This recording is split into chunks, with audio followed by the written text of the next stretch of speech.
Виноградную косточку в теплую землю зарою, и лозу поцелую, и спелые гроздья сорву, и друзей созову, на любовь свое сердце настрою. Знаете, You действительно, know, это довольно it is интересная quite an interesting story. защиты I will first tell кандидатской you диссертации, прежде about всего, the расскажу. defense of my thesis for the degree of the Я candidate два of слова скажу о ее sciences. теме. I will say a few words on the subject Я of my уже thesis. рассказывал о Михаиле I've already Николаевиче told you about Петерсоне, Mikhail нашем Nikolaevich замечательном Peterson, our учителе, wonderful который меня professor who taught all the members of our little и group, других which членов emerged нашей among the маленькой students of our группы, year at the которая Division for образовалась Philology. на одном курсе And the group филологического included Top факультета, Barov and me. обучал санскриту He и taught us сравнительной Sanskrit and языкознанию. comparative linguistics. Поэтому That's why меня очень I became very заинтересовало то, что interested я in прочитал what I had read about открытом the за most некоторое время до ancient этого Indo-European language древнейшем discovered европейском shortly before языке that, хеттском. the Hittite Интерес language. был тот, что And это what был interested язык me was второго that it was a language of тысячелетия the до second нашей эры, millennium BC, самый the most древний из ancient тогда of the известных then known индоевропейских Indo-European языков. languages. В нем And it находились contained некоторые several формы, word forms and звуки, sounds которые which теоретически had been были theoretically предсказаны раньше predicted by the сравнительным comparative языкознанием. То есть, linguists. благодаря That этому is, thanks to открытию that discovery, оказалось it возможно became possible to проверить verify many многие reconstructions выведенные made on the на basis основании of сравнения comparing других other языков. languages. То есть оказалось Now, возможным comparative показать, что это linguistics действительно точная наука, could be demonstrated to be an которая exact не science, только which позволяет not как only бы allows to предсказывать predict the прошлое, past, но as it were, потом можно but there are проверить эти also means to предсказания. verify those predictions. Это всё It was очень было entirely увлекательно. fascinating. Я должен вам I сказать, have to что tell you that люди даже even those далекие people who от had little этой области or even и nothing даже to do далекие with от науки scholarship понимали, understood насколько how это entirely интересно. Я был fascinating it was. довольно близок с I was quite великим close with художником, Falk, который a great тогда artist принадлежал к who was числу amongst гонимых those persecuted at that Фальком. time. И как-то, And когда я once, сидел у Фалька, when с ним Falk and I were разговаривал в talking in his мастерской, он studio, мне говорит: he «Вы said ведь to me, филолог?» "You're a Мы больше philologist, говорили о aren't его you?" We искусстве, mostly но talked он about знал, his что я art. филолог. He knew, Вы though, I was a знаете, в philologist. филологии ведь тоже есть You очень know, много philology интересного, also и его has больше many всего interesting things to интересовала offer, биология. but Он he was считал, mostly что interested in biology. искусство, He как он thought его that art, понимал, as he это understood it, биологическая was a функция human человека. biological Он function. говорит: «Вы знаете, So he says to me, в philology филологии has есть что-то something очень very близкое к similar to биологии, biology это about it. законы, It's the по laws которым можно that сравнивать allow языки. for comparisons between Вот languages. звуки переходят Sounds друг к другу, mutate в into этом other есть sounds, что-то». there is И something дальше стал to мне it. рассказывать And he went то, on что to я tell me уже what I знал had already давным-давно. Меня known. поразило, And что I was великий struck by the художник fact that a great огромной artist with enormous интуицией intuition понимал, did насколько это understand what a красиво. beautiful science it И was. я был And I очень was entirely увлечен этой absorbed in the наукой scholarship и увлечен and этим absorbed хеттским into языком. Нужно Hittite, было выучить для этого клинопись, and it особенно demanded that I learn библейское письмо. cuneiform, that particular kind of Я writing. читал And I эти read those тексты. texts. И вы знаете, And you тогда know, we были had amazing изумительные libraries in московские Moscow библиотеки. then. Я I об этом speak of it говорю with сейчас some с грустью, потому sadness что я знаю, насколько трудно now, сейчас because I know how наладить difficult it is for практически во young всех people now. In библиотеках all the libraries вместе, taken но именно together, если их все if you посещают, registered можно было with all найти of them, просто всё, you что could obtain virtually все anything. иностранные All the книги, books published включая abroad you только needed, что including the вышедшие, most recent все иностранные editions, журналы. and all the Но для этого journals нужно published было abroad. пойти For не только that, в Ленинку на you had to go not only to the Lenin библиотеку, Library, but to the Library for Foreign Literature, to the Fundamental Library for Social Sciences, все вместе and you would spend an складывалось entire целый day день going проходил from library to ходьбе по library библиотекам, in taking down составление written notes on the конспектов, book, поскольку since ксероксов не Xeroxing did not exist. И все это And было it was all крайне entirely увлекательно, хотя и fascinating, занимало even if it did массу take up времени. massive amounts of time. После нескольких After a лет few years of занятий working on этим the я subject, окончил свою I completed диссертацию my о thesis хеттском on the языке. Hittite Первая language. по-русски It was the работа first на эту Russian тему language work была on the subject. вполне It was новая quite a new область. field, Это была and it was a большая very очень large книга. book. Ее They сейчас decided to решили publish напечатать, it так что now, она скоро so it will выйдет. soon be out. Издательство The решило, publishers что decided it might not be quite всё-таки это, so может быть, не так устарело, outdated будет yet, интересно and it's interesting for для some некоторых professionals. специалистов.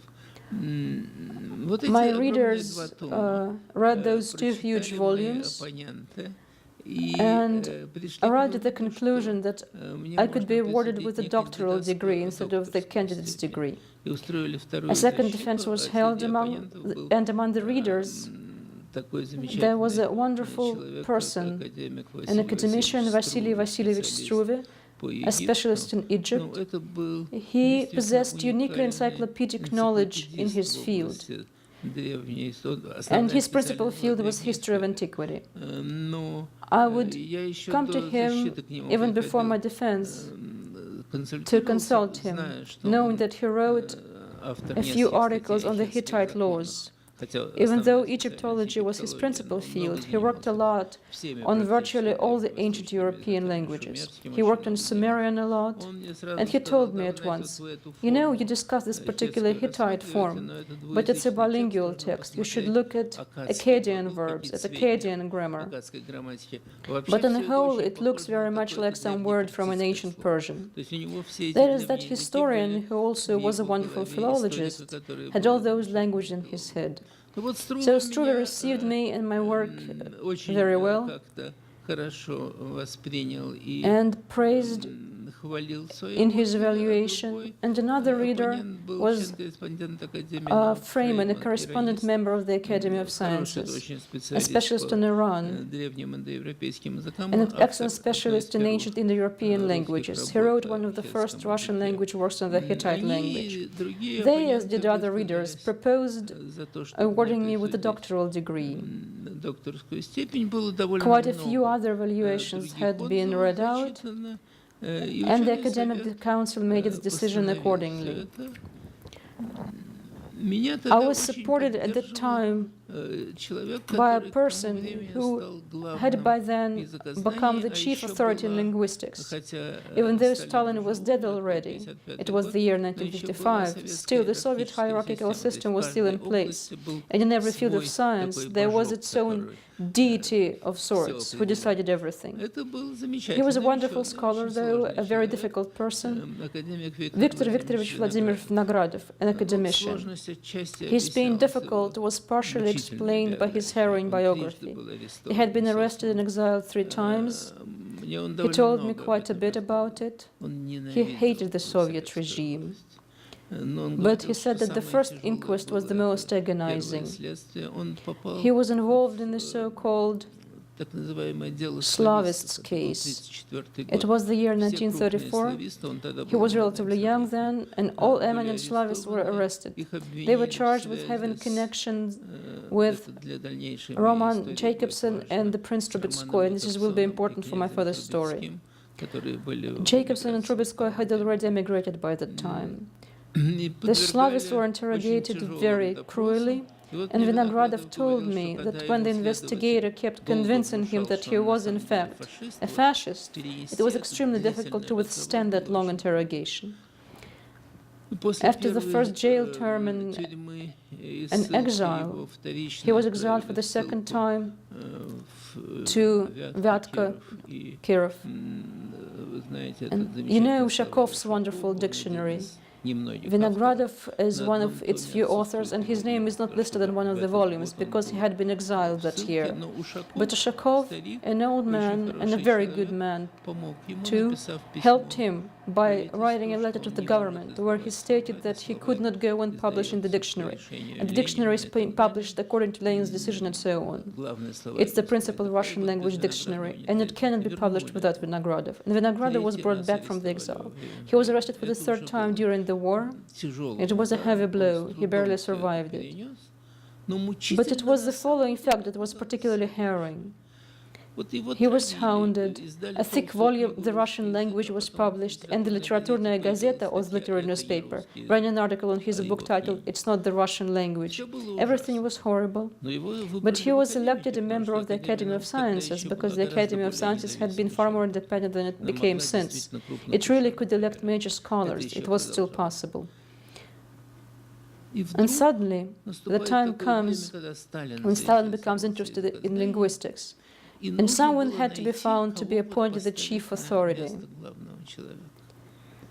And Vinogradov was selected for various reasons.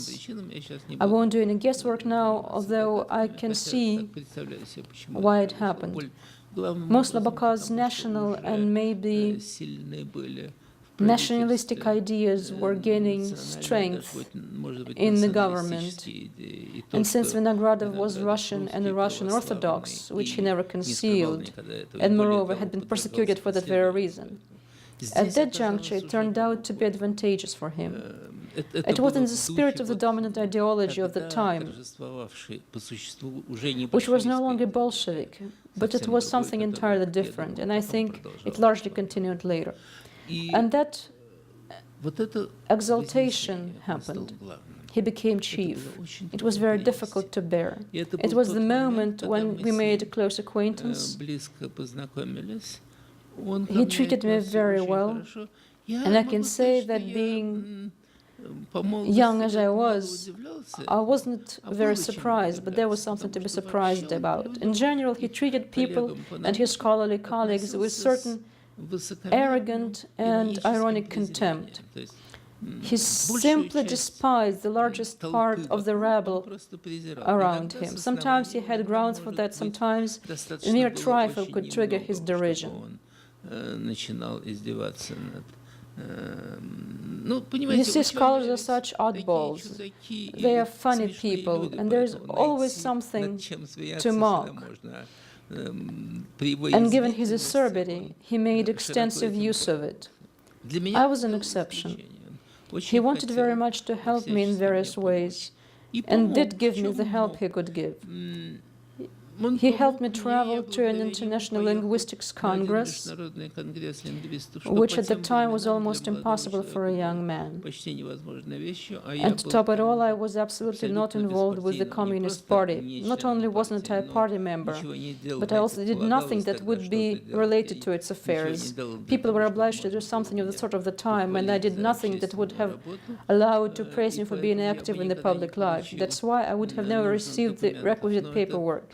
But the 20th Congress of the Communist Party had just taken place, and I was allowed abroad without a Communist Party recommendation from the university where I worked.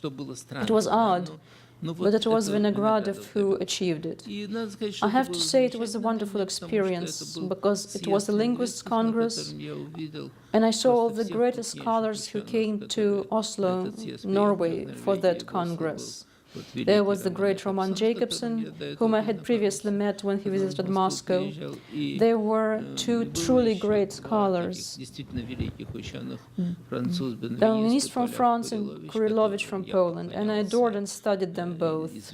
Benveniste commented me and said that he'd come to the conclusion I'd read all his works, which was very pleasing at the time. And I told you, our libraries gave us that opportunity, so he wasn't mistaken. And he wrote quite a lot. I speak about it because it was a brilliant start for me. Vinogradov wanted very much to make me an academy member. He introduced me to the then President Nesmeyanov, and he said, "Here is a young man, but he should already be a corresponding member." Nesmeyanov said one thing only. He asked, "Are you a party member?" Nesmeyanov was a decent chemist. It was just the style of the time. For Vinogradov, the question was even more senseless than it was for me, as you understand. What did it mean for him, being a party member after all his arrests? Naturally, under those circumstances, Vinogradov wants very much for me to be confirmed as a doctor of sciences. But he leaves for a vacation in the south, and at the moment, people who did not want me to have that degree hold a meeting of the State Commission for Degrees and Titles without him, even though he was a member of that commission. And they decide I don't have enough publications, even though I had quite a few. But my principal work hadn't been published. It's only going to print now. As I've told you, it was 2 huge volumes. I wouldn't have the time to publish it. The decision on the issue is being postponed. He comes back. He's indignant, he writes letters of protest, but the times changed enough for his opinion not to be the determining factor. And on the contrary, there is no reaction against him, and his attempts at intercession on my behalf do not help. I don't know about the people involved, I won't go into it now. They didn't even work in the humanities, they belonged to the Soviet party elite. They didn't want me. There was even a danger of me being elected to the academies, so they had to eliminate me somehow. They decided to arrange the matter in an almost comical manner. Shortly afterwards, the State Commission for the Degrees and Titles informed me that they had lost my entire dossier. There is no chance of finding it. Many times, various academicians, including Vinogradov and others, prompted by him, wrote letters, called the State Commission for Degrees and Titles. No, it was lost and couldn't be found, and a copy couldn't be obtained. It vanished without a trace. It went on for 20 years. In 20 years, I was already head of a sector in the Institute for Slavic Studies, and I could already see that for the purely bureaucratic aspects of the Soviet life, sometimes I would need to have the degree higher than that of the candidate of sciences. I had to defend the dissertation again, and I arranged with my colleagues at the Vilnius University to have my defense there. We agreed I would defend the dissertation on the Baltic languages, Lithuanian, Latvian, and some dead Baltic languages. And I defended it. My first defense took place in 1955. The second one took place 25 years later, in 1980. I defended it quite successfully. I was awarded a doctoral degree. In a week, I received a telegram from Vilnius, signed by a person fairly close to me, a good Lithuanian scholar who was the chairman of the academic council at the Vilnius University Division for Philology. He asked me to come to Vilnius just for one day. I arrived there. He took me to the countryside in a car he drove himself. We were alone in the car. We drove somewhere, got out of the car. He didn't want to talk in the city. He told me, "You know what happened? I received a notice from the State Commission for Degrees and Titles that your dossier had been lost." In 25 years, they decided to repeat the same scenario. I said, "I'll try to do something." He was very upset because they worked so hard, and it was a brazen insult for them too. I promised to learn what to do in Moscow. I told him not to worry. I went back to Moscow and wrote a letter. At the time, I knew a person who was comparatively new to linguistics. He was an administrator, a big boss at the State Commission for Degrees and Titles, and I wrote him a letter where I very briefly reminded him of my first defense. I wrote that 25 years passed, and they lost the dossier again. I wrote that I was afraid I didn't have another 25 years. By the way, it's 25 years since 1980 this very year. So had they triumphed with their scheme then, I would have to have my third defense right now. So I don't have another 25 years for an encore. So wouldn't you be so kind as to look for the dossier? And imagine, in a few days he calls me up. It so happened my wife Svetlana answered the phone, not me. And he said, "My best wishes for some holiday, the victory anniversary. And we have a victory too. We found the dissertation." So he congratulates her, she congratulated him upon such a success, and they were forced to confirm the degree with some difficulties, but it did go through. This is the story of my dissertation defense. Still, as you understand, this could not have happened if there hadn't been people who were interested in pushing me aside, even if for a while, who were interested in not allowing me to play an active role in scholarship. Many people pounced on this opportunity when Pasternak was awarded the Nobel Prize. I mentioned him already when I spoke about those friends of my father's who meant a lot for me too. But he meant very much for me in my youth. He was an example of a great poet, and we were very close. I saw a lot of him, and he considered me his friend. He discussed various matters with me besides poetry. although we did discuss plans for poetry and prose too.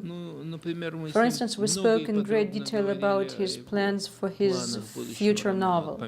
As he wrote Dr. Zhivago, he would tell me about it. His plans would change. I remember very interesting talks with him when he explained the first plan.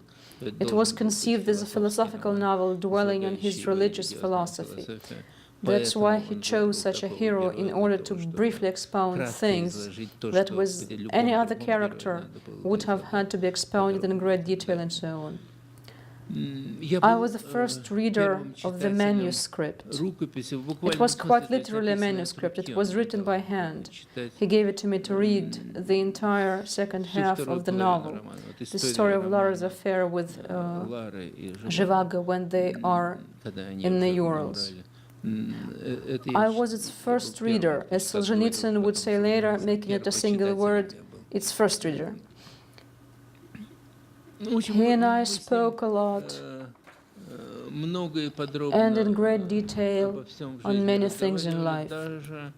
Here is an odd thing. For some reason, I had the luck of having friends and relatives seek my advice on matters I personally wouldn't seek anybody's advice on.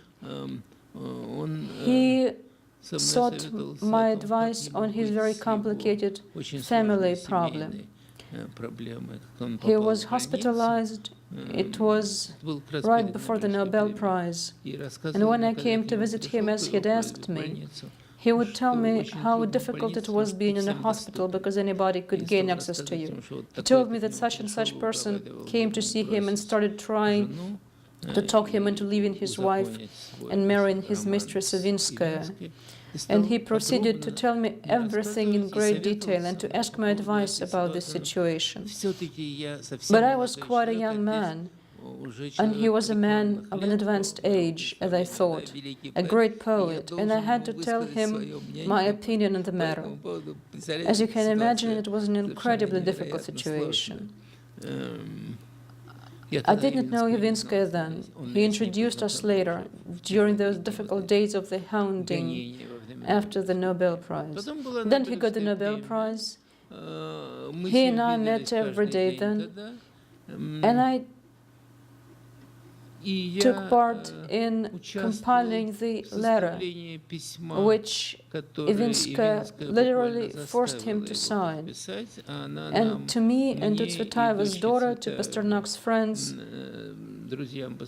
she explained that she had been told she was an intermediary between us all, between people from Pasternak's circle and some unclear people of the governmental or of KGB persuasion. Those people told her that if Pasternak didn't write a letter of apology, he would be deported. The letter was compiled, and I was asked to come see him in Peredelkino. Ivinskaya's daughter and I went to see him.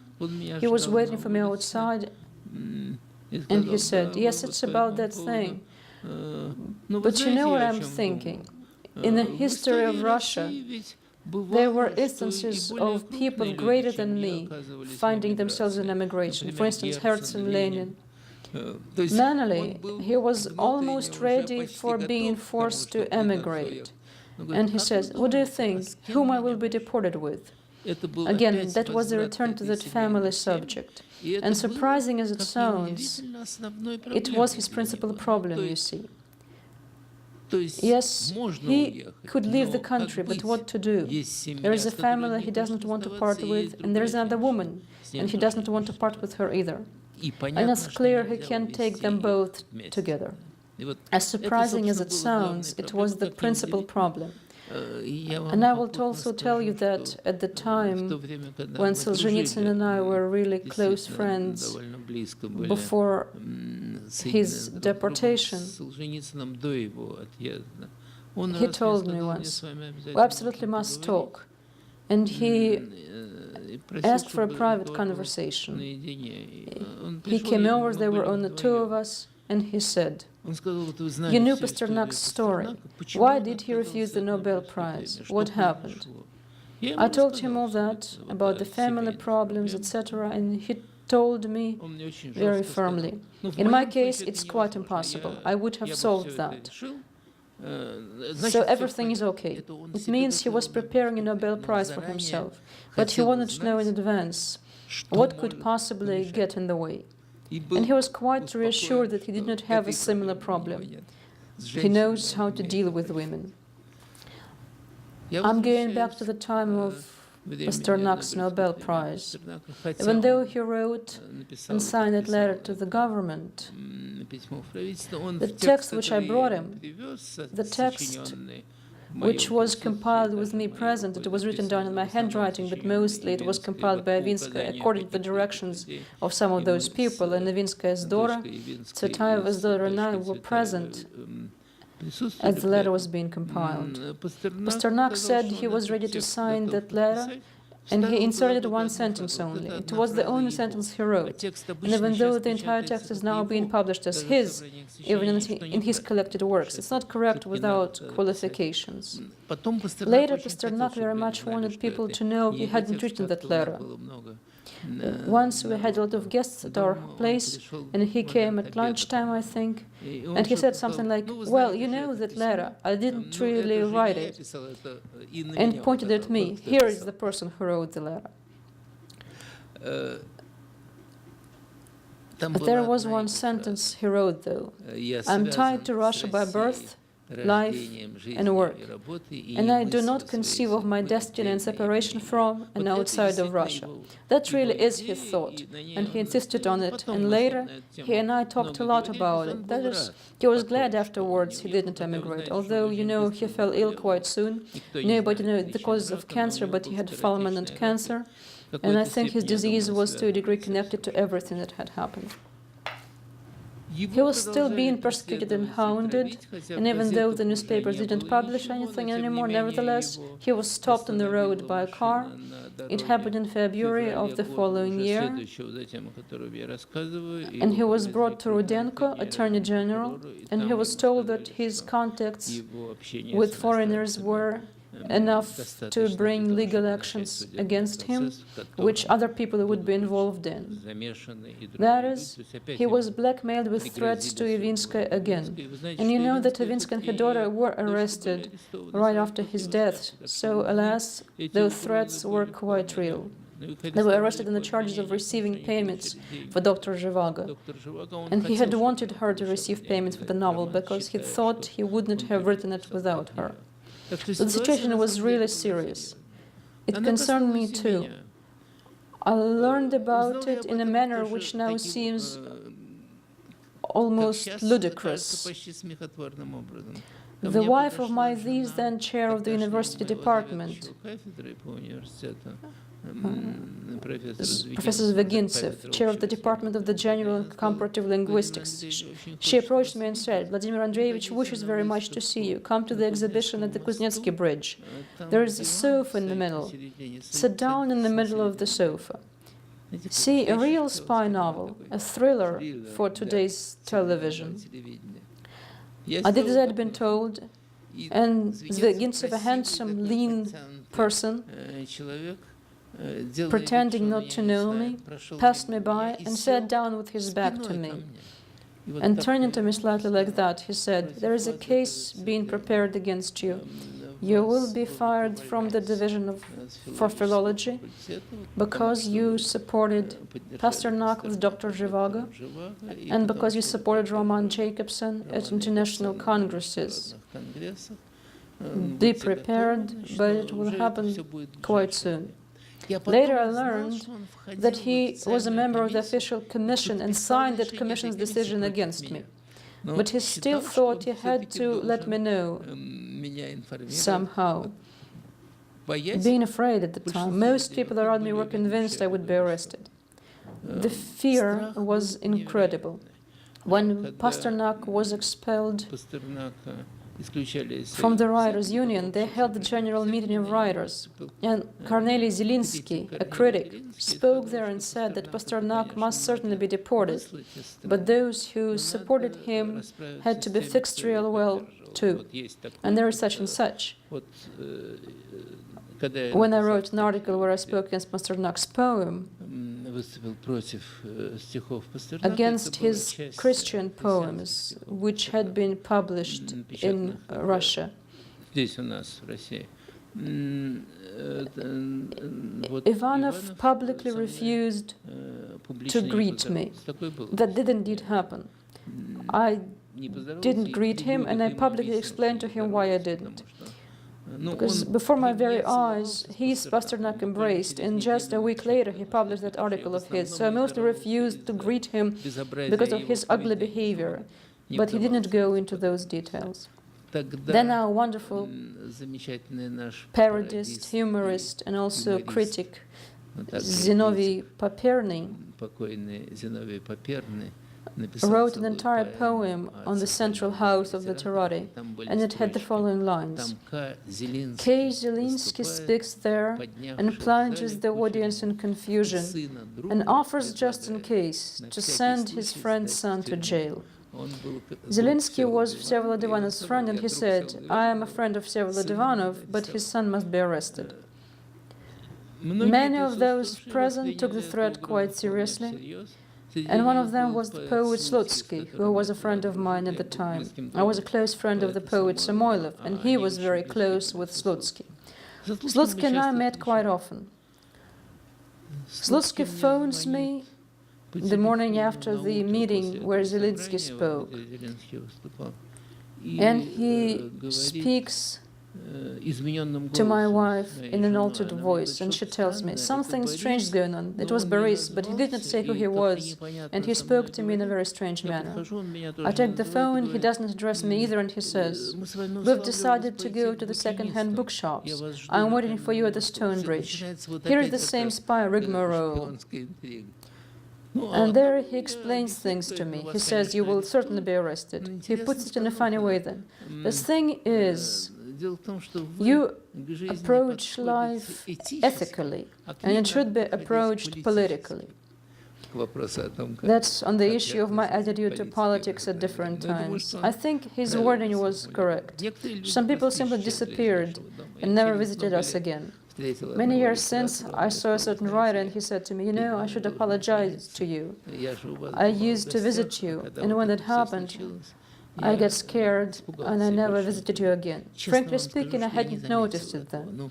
Many people used to visit us, and I never paid any special attention to the fact whether that particular writer continued to visit or not. Yet I was fired as being unsuitable for my position. I was acting associate professor then. And the problem was that in order to be hired at the time, you had to have a reference signed by the so-called triad, which included the local party committee and the local trade union committee. And the university refused to give me any reference at all. Struve, whom I had already mentioned, wanted to give me a job at the Institute for Oriental Studies, etc., and each time they would broach the issue not even of Pasternak so much as that of Jacobson, who had been accused almost of being an American spy. While he merely worked in the US, he left a long time ago. First he lived in Czechoslovakia, then he fled from the Germans and went to Scandinavia, and then he fled to the US from the Germans again. I would turn out to be an accomplice of an American spy, and therefore I couldn't get a job at an institute for any branch of the humanities. I was invited to work at the Institute for Exact Mechanics and Computational Engineering, and I became the head of the machine translation group there. I have to say that by the time I was interested not only in the machine translation, but also in several other spheres of what was being called mathematical linguistics. I had a close friend Uspensky. He was a mathematician. He worked in mathematical logic, and he'd been a student of academician Kolmogorov. He introduced me to Kolmogorov, and in 1960, Kolmogorov went back to the subject he had always been inclined to, to the mathematical analysis of poetry, similar to what had been practiced by Andrei Bela, a great symbolist poet, who was also the first to attempt the very first statistical description of poetry, and to use the results of this experiment with the statistical analysis in his own versification. I was interested in these matters already in my first year in the university, and the possibility to work on that with Kolmogorov was very important for me. And later, in 1961, I was invited to the Leningrad All-Soviet Union Mathematical Congress, where I gave a plenary paper on mathematical linguistics. And Kolmogorov and some other scientists were there too, and they took part in the discussion. We worked on a lot together in that realm, which still attracts worldwide attention. And in some respect, the Soviet science in those years did quite a lot. That is, it's one of those realms where Russia was, and to some degree still is, one of the leading countries, even though I have to say that many Russian specialists had to emigrate, as did many mathematicians and people somehow connected with mathematics. That's why now the people who belong to the Russian academic school are dispersed throughout the world. They do come to Russia and do some joint work, it's still being done, but it partly takes place in the Russian diaspora. Back then, working in that field, I had to deal with many administrative problems because I was appointed the head of the linguistics section at the Academic Council for Cybernetics. This council was headed by a wonderful person, academician and admiral, Axel Ivanovich Berg. He was fairly advanced in years, but still very energetic and sprightly. He had an amazing life. He graduated from the cadet corps before World War I, commanded one of the Russian submarines. The submarine was sunk by a German mine, and as a true captain, he was the last to leave the vessel. He was fired in the manner of a torpedo, and so he survived, but he was shell-shocked and couldn't sail anymore. Then he worked as a military scientist. Mostly he worked on electronics, wrote many books and articles, lectured in the US, was very well known in his field. He was arrested, which was natural for all the people of such abilities and position. And he told me he had been released in 1941 with the start of the war. He was needed for the war effort. He said that after his release it was very difficult for him because the prison had been moved somewhere to the steppes. And he found himself somewhere in the Volga region, and he had to look for a way to get out, to travel to Moscow, where he was needed. With difficulties, he still managed to get there at once. He set up the first radar building plant, which was very important for our anti-aircraft defense.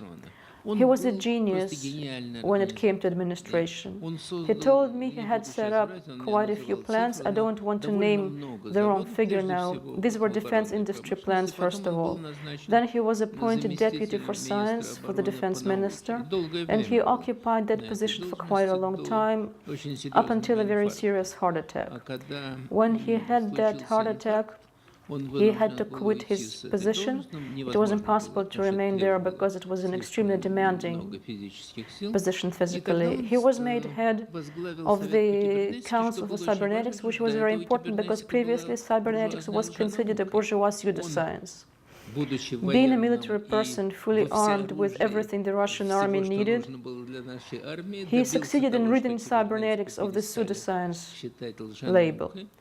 And later he helped us do the same with the structural linguistics, which I was working on then, and with the semiotics, the general science of this theory of sign, which we began to develop then. To a degree, structural linguistics appeared in Russia back in 1920s in the work of that same Roman Jacobson, whom I had already mentioned several times, in the Moscow linguistic circle, which included several wonderful scholars whose works are being published now. They are that were being brought back to life. The Russian State University for the Humanities is publishing works by Vinokur and other scholars. Structuralism is a new linguistic approach developed by Jacobson, Donvinist, Kurilovich, who were the scholars we considered to be the most important in the generation senior to ours, and who were the scholars I met at the conference in Oslo.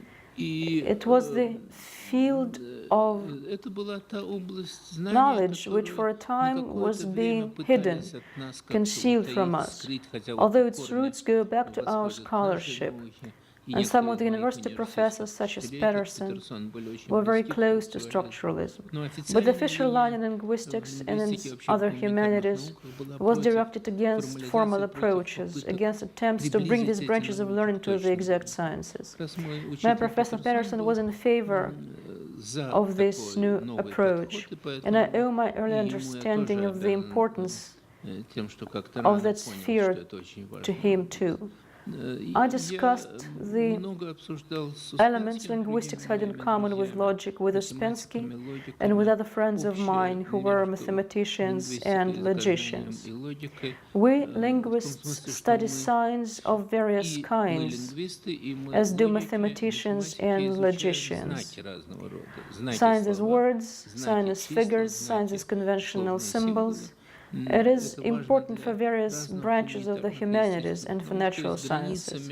That is, the border between the humanities and the natural sciences is now being, if not eroded, then gradually shifted.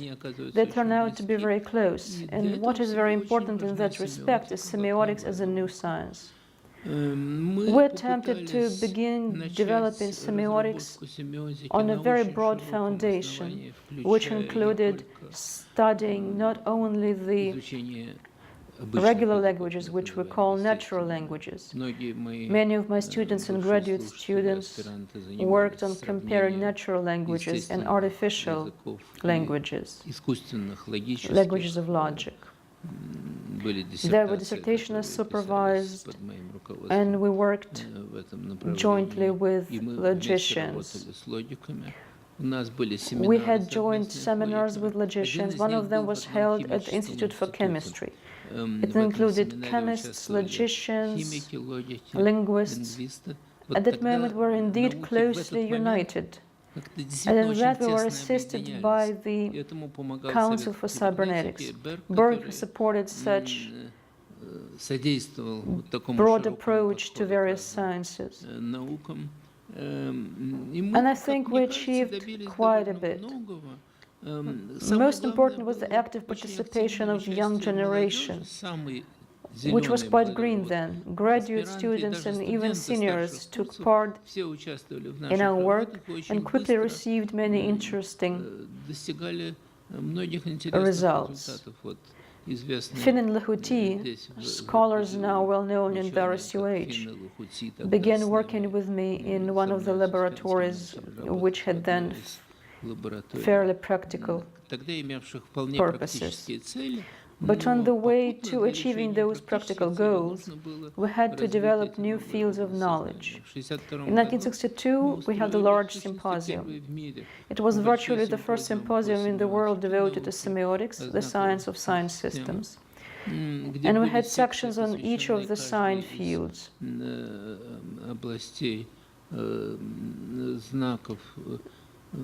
Natural languages, writing systems, languages of logic, mathematics, chemistry, art, poetry, etc. We published a small collection of abstracts,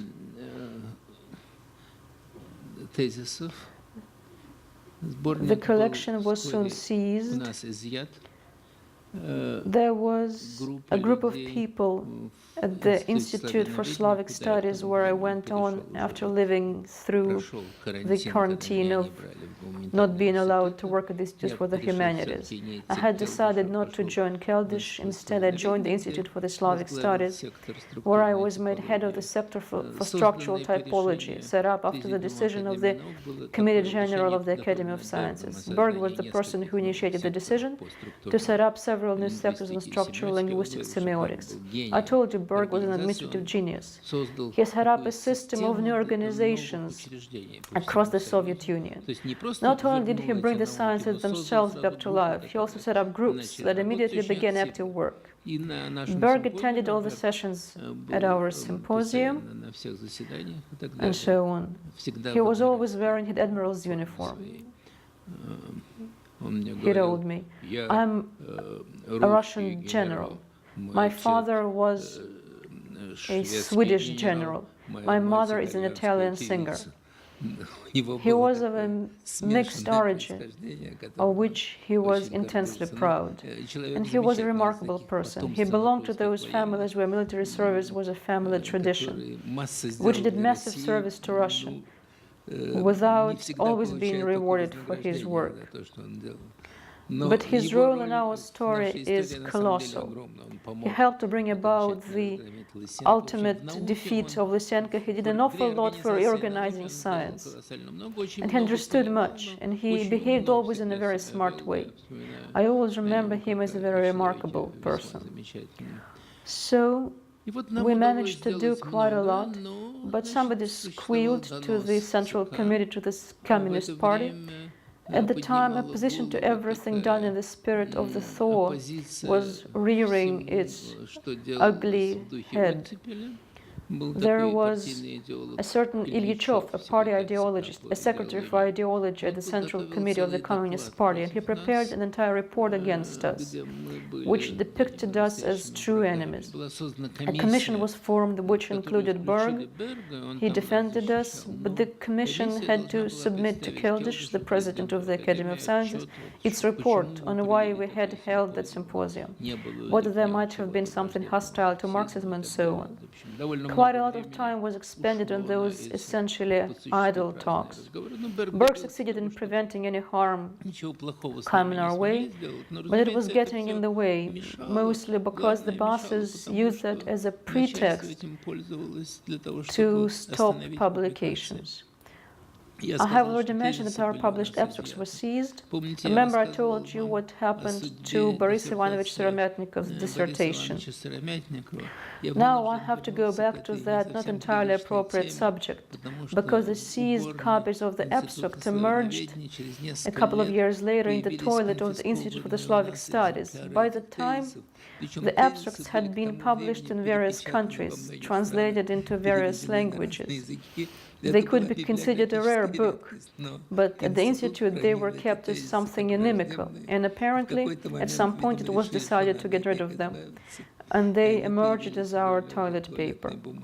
This is what happens in Russia to publications which are considered not entirely appropriate and recognized. Nevertheless, the new science was created, and because of the difficulties we experienced in Moscow, the important step in its development was connected with the help we received from Tartu, from Professor Yuri Mikhailovich Lotman, and thus the Tartu-Moscow School of Semiotics emerged. Yuri Mikhailovich Lotman joined our work a short while after our 1962 symposium, so he hadn't taken part in that. But he knew we started working on semiotics. He was working on Russian history in connection with his work on the Russian literature. And from his pure literary scholarship, he was moving to semiotics of culture. He sent some manuscripts of his for peer review to one of the laboratories where I worked then. And then one summer he came to see me at my dacha in Peredelkino. He was visiting Kornei Ivanovich Chukovsky on some literary business, some publishing business. And then he dropped by, and I saw him off to the train station, so we quickly became friends. Soon I visited him in Tartu, and then we became close friends. We worked on very similar things. It wasn't just semiotics and our consequent interest in mathematics, but within semiotics itself we were engaged with several similar issues. But the most important thing about him for us was that he was not only a good scholar, but also a brilliant academic administrator. I think that without him, a lot of things would never have happened, because in Moscow we had very strong resistance from the party authorities, which unfortunately had taken notice of us. And from scholarly opportunists who would like to flatter the authorities and court their favor. And we were persecuted not only because somebody didn't like what we thought and wrote, but because it was good policy to criticize us somewhat in order to curry favor with and be singled out by the authorities. That's why it was difficult to publish anything in Moscow. Of course, we managed something, but those were highly specialized articles on linguistics, for instance. Those could be published, while more general articles couldn't be. For instance, once Lotman wanted to invite me to the conference which his wife, Dara Grigorievna Mintz, and him were organizing within their block conference series. I couldn't have been delegated to a block conference because I was supposed to be doing linguistics. I was head of a linguistics sector. And literary scholarship was something that none of us in general, and me in particular, was allowed to do. Lotman found a way out. He wrote a letter to the director of our Institute for Slavic Studies, saying that he was asking to delegate Ivanov, the head of the sector for structural typology of languages, to the seminar on methodology, which would be considering the problems of linguistic methodology precisely on those days that the block conference was held. Naturally, he didn't mention the conference. And Lotman would like me to deliver a paper at that seminar. My clever boss directed that I be delegated indeed, but I was to be accompanied by a person who had accompanied me previously several times. In particular, when, after an extremely pressing demand from Polish scholars, I was sent to the joint conference on language and brain, on aphasia, the speech disorder connected to certain brain dysfunctions. And I was sent there together with a person who had nothing to do with either brain or language, but he was also a head of something, and he was given a hotel room next to mine.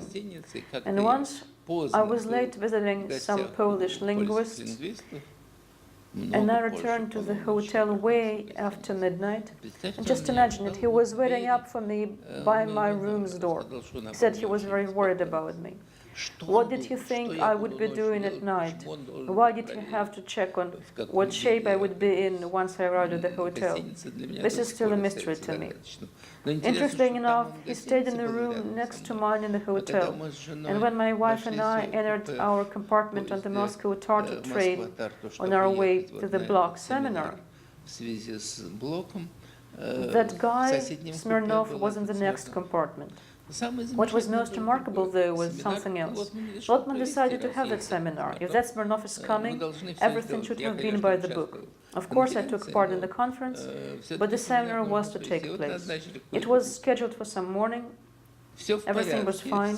Everybody came to the seminar. Variances had come for the conference, but wanted to listen to me. Smirnov didn't come. Let Smirnov forgive me, but he simply went for a drunken spree with some kindred comrade he found in Tartu. Lotman thought up a way. Tartu is a small town, everybody knows everybody, so he took a cab around town, found the Smirnov, grabbed him, put him in the cab and drove him to the seminar, because the seminar was to be conducted with him present. After the seminar was over, after the conference was over, I encountered Smirnov in the street and he tells me, Vyacheslav Feodovich, would you mind? I would like to spend a couple of more days here. He liked it there, they were drinking. Of course, I didn't mind, so I returned to Moscow without my escort. That was our way of having fun. I have to say that Averyantsov, who certainly did not know all the details, listened to my paper, The Seminar Methodology. Just imagine, in the thick of the Soviet time, and here I am, talking on semiotic oppositions used in a language and how they could be used in other science systems. Sergei Sergeyevich begins to praise my paper, what a remarkable paper it was. In essence, it was about the poetics of God. It would have been a wonderful remark for the snitch who was there, but he never heard it, so nothing bad happened. And moreover, when we returned, our deputy director, of whom we also knew what kind of person he was, he told me. Smirnov was very impressed, and he smiles and says he rarely has to listen to scholarly presentations. He even offered to relay to us what you were saying. I don't know what he relayed to them. So it was interesting. We did indeed fight a kind of guerrilla warfare. Our task was to do what we wanted, but at the same time, it was all fitted to the framework of a totalitarian state. And Lotman was incredible in his skills in dealing with that. He was constrained too. He joined the Communist Party when he was fighting in the World War II. On the other hand, it helped him. On the other hand, some of the people from that organization always controlled him, informed on him. He had many difficulties. In Estonia, he is now valued and celebrated as a wonderful scholar who worked in Estonia, but I cannot say he had it easy there. Certain obstacles were created for him there too, although to a much lesser degree than we had in Moscow at the time, but only in comparison. Much later, I learned how clever Lotman was in selecting people. It was very difficult to be accepted for a Tartu conference. He personally checked on the people we suggested for being invited to the conference. Besides the narrow circle of participants, which was the same year after year in Tartu and in Kyariku, which was the university sports base. And it was convenient for us because it had a limited number of places. It was designed for a particular number of athletes, so only a particular number of attendants could be accommodated there, and not a single person more. It was in the woods, so there were no more places to live there. It turned out that once a young specialist from Moscow, quite a good one, after being recommended by one of us. And soon afterwards, I know it for certain, he was summoned to the KGB and he was told literally the following. It's very important for us that you visited that place because every year some meetings take place there, and so far we had no chance of finding out what is being talked about there because they're completely closed off to strangers. Maybe you will tell us. And he was being recruited to attend those conferences regularly. We learned about it, and Lotman did not invite him anymore just in case, although I'm almost sure he was not conscripted. But that very fact demonstrates that Lotman was right. There really was a need to limit severely the participants' list, because that guerrilla warfare had to be fought according to certain rules, and Lotman followed those rules and did a tremendous lot. Not only did he hold a great number of those conference and summer schools, he also published abstracts for each of them, so there were published materials, and then the series Works on Science Systems was initiated, which included some of our articles which had been prescribed in Moscow. So it was a direct consequence of the Moscow prescriptions. So when people speak about the Tartu Moscow school, it's important to understand that Lotman lived in Tartu. Frankly speaking, since I'm revealing all the secrets about Tartu, I can say that after graduating from the Leningrad University, Lotman couldn't find a job in Leningrad. And a very good person and a good scholar, Boris Fedorovich Yegorov, had been working in Tartu by that time, and he realized that Tartu wouldn't present the same national difficulties for Lotman and his wife Mintz, and he invited them, and they went to Tartu. The fact that they went to Tartu resulted from, as we can now say, not only of the disgraceful behavior, but also of the stupidity of the authorities from the capitals. Tell me, would line 5 in Lotman's passport, his Jewish ethnicity, get in anybody's way? And that was the main reason why we had the Tartu Moscow school, for that very reason, because of certain peculiarities of the Soviet regime. And of course, which does Lotman credit, his heroism is contained in the fact that he didn't agonize over it too much, but he was a sprightly and energetic man.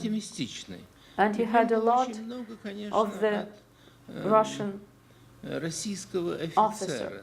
He was an officer with the artillery, and he must have been a good artilleryman, and he liked remembering his war past, and liked studying the Decembrists, who were all military men. And I think he had that vein in him, the ability to introduce an almost military discipline, an ability to organize, and in that sense, he was, I think, a real treasure for us all, because Russian intelligentsia members have a bit of trouble with discipline in general. That's why when a person with an administrative gift appears in their midst, it means a lot. Now I would like to talk about 2 specific subjects of semiotics which were a mutual interest of Lotman and me, among many other things. But those 2 subjects were of particular interest for us too. That's the semiotics of cinema. Lotman was very keen on it. He organized special screenings. I couldn't travel from Moscow every time to attend them all, but sometimes he would come to Moscow, and then him and me would go to the film repository in Белые Столбы in the Moscow region. They had a huge collection of classic films there. It was all rather difficult then, because it was not only difficult to see current foreign film releases, and it was a wonderful time for cinema. Antonioni, Fellini were active then, and it was all bustling.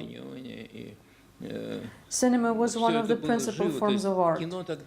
I talk about it in the past tense. I think that period is over. And not only due to simple biological reasons, because most of those directors sadly passed away, but because the cinema no longer embodies so fully hopes and dreams of an entire generation. Maybe it's a temporary phenomenon, but at that moment the situation was different. Still, it was difficult to find all those films to watch then. I found a way out of that predicament. I was still not allowed to lecture at Moscow universities, but it turned out to be possible to lecture at the higher courses for script writers, and I lectured there for many years. Mostly it started because of my friends who worked on cinema, and some of them who taught at those courses recommended me.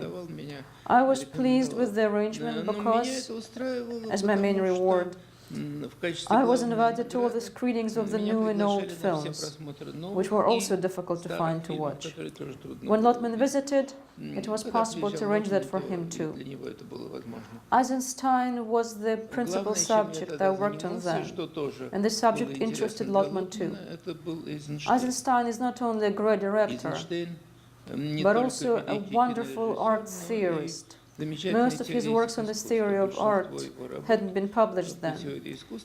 But Naum Kleiman, the head keeper of Eisenstein's archive, who inherited his rights from Eisenstein's widow Atasheva, helped me a lot. And thanks to Kleiman's help, I had copies of many of Eisenstein's unpublished works. And I worked in the archives a lot in Eisenstein's Memorial Apartment Museum and in the Central Archive for Literature and Art in Moscow. Now it is called the Russian State Archive for Literature and Art. Eisenstein's archive is the largest Russian archive after the archive of the Princess Vyazemsky's family. But the Princess Vyazemsky are an entire family with accumulated that archive for many generations. And Eisenstein lived only for 50 years. He died early because of the persecutions after a new film of his was prescribed, which was the second part of Ivan the Terrible. He had a heart attack and died. But in those 50 years, he did a tremendous lot of things, not only films, which unfortunately aren't all completed.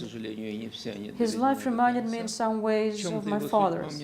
A large number of unfulfilled plans, and he knew he wouldn't be able to fulfill them completely. Just imagine, he leaves for America on a long business trip, and before departure, Stalin summons him, and Stalin unfortunately noticed him early due to his world fame. And Stalin asks, "What are your current plans?" Eisenstein says, "I want to make a film which in its content will be like the first part of Marx's Capital. And its form, it would be like James Joyce's Ulysses, a stream of consciousness." Stalin said it was not to be done, and a film on the Communist Party general politics among the peasants was to be made. Eisenstein agreed, and the film, Old and New, was made.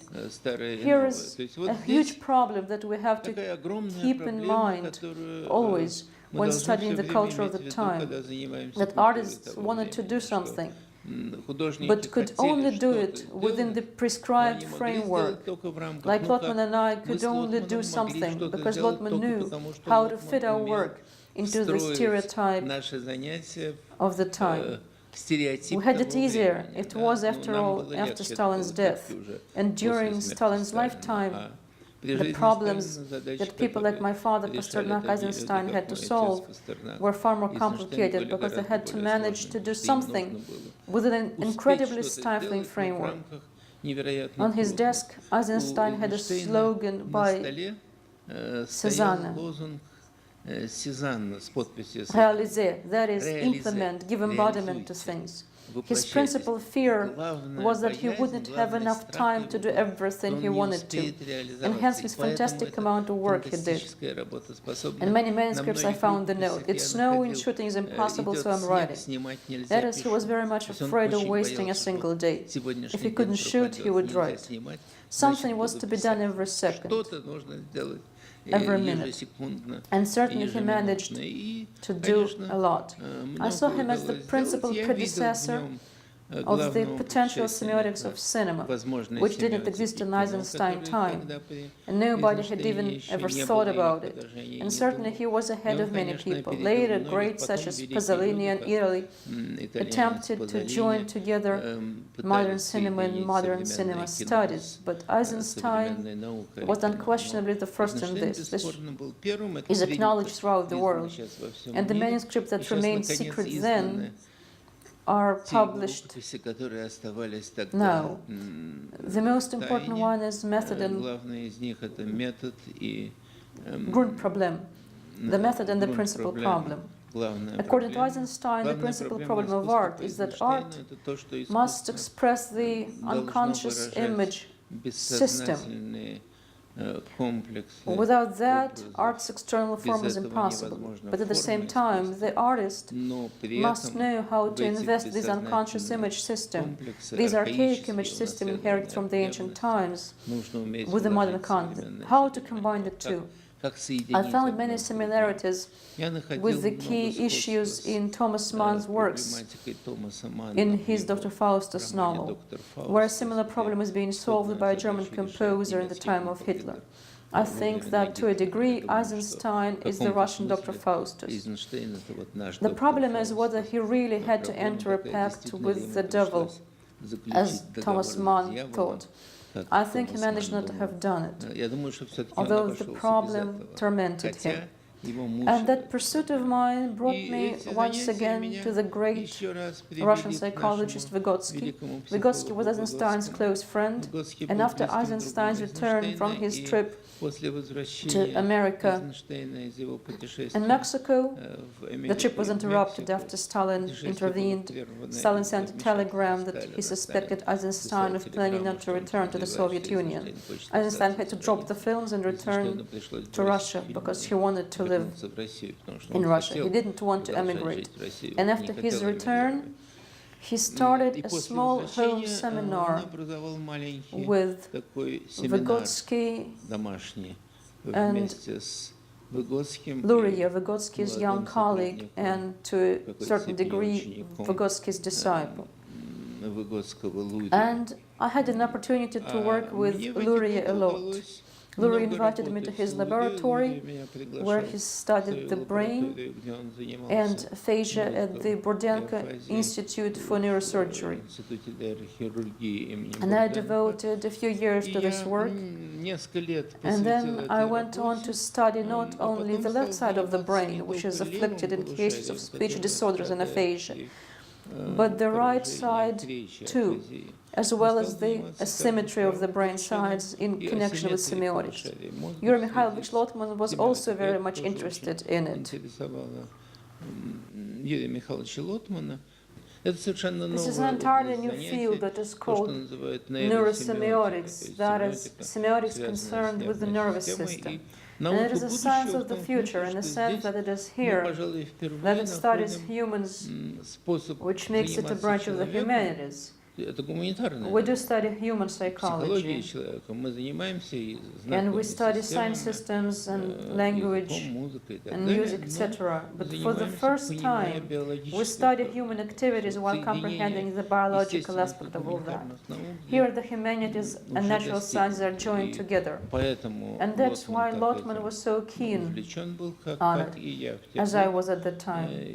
And I think it belongs to those fields where we were largely at the forefront, as it were, of science development in the world. Many scientists worked on it. By the end of that period, right before the start of perestroika, the Academic Council for Consciousness was set up, headed by the academician Velikhov. That council was set up with the Cabinet Council. That is, the state acknowledged it to be one of the most important fields of study. I was assigned with studying language, science, Averyantsov studied religion and mythology, and a prominent mathematician, Manin, who is now a corresponding member of the Academy of Sciences, who now lives abroad, headed the mathematical part of that study. The work was just begun, and at the time huge events occurred in the country itself. I was approached by the secretary of the Communist Party Bureau, which was ultra-liberal and democratic for the first time in our Institute for Slavic Studies.